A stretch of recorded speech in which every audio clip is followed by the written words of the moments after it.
40 বছর আগে নির্মিত সেতুর বিভিন্ন অংশ ভেঙে গেছে। মাটি সরে সংযোগ সড়ক থেকে বিচ্ছিন্ন হয়ে পড়েছে মূল সেতু। বাঁশ কাঠ দিয়ে মাচা করে তার উপর দিয়েই ঝুঁকি নিয়ে চলাচল করছে যানবাহন।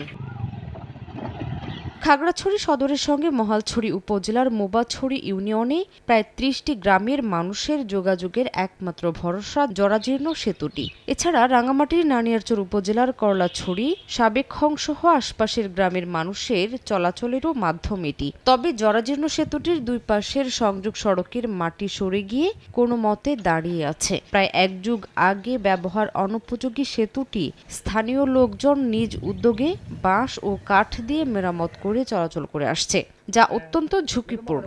সামনে বর্ষা দিন আসলে আরো বেশি জরাজীর্ণ হয়ে যাবে। তখন এখানে পানি বেড়ে যাবে। পানি যদি বেড়ে যায় তাহলে কিন্তু আমরা এখানে এই ব্রিজ দিয়ে পারাপার হতে আমাদের কষ্ট হয়। অন্যদিকে রাস্তা করাতে আমরা এখন শুকনো মৌসুমে চলাফেরা করতে পারতেছি, আর বর্ষা মৌসুম আসলে তো আমরা এই রাস্তাতে চলাফেরা করতে পারি না। এই ব্রিজটা দ্রুত কাজ করা দরকার, দ্রুত মেরামতের দরকার। ঝুঁকিপূর্ণ সেতুটি ভেঙে ওই স্থানে নতুন একটি সেতু নির্মাণের উদ্যোগ নেওয়া হয়েছে বলে জানিয়েছে সংশ্লিষ্টরা। সংশোধন পাঠাইছে, মোটামুটি সংশোধন হয়ে গেছে।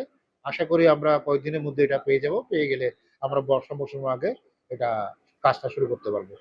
মহালছড়ি উপজেলার 20,000 মানুষের পাশাপাশি রাঙামাটির লংগদু ও বাঘাইছড়ির প্রায় 3 লাখ মানুষ ঝুঁকিপূর্ণ সেতুটি ব্যবহার করছেন। সময় সংবাদ, রাঙামাটি।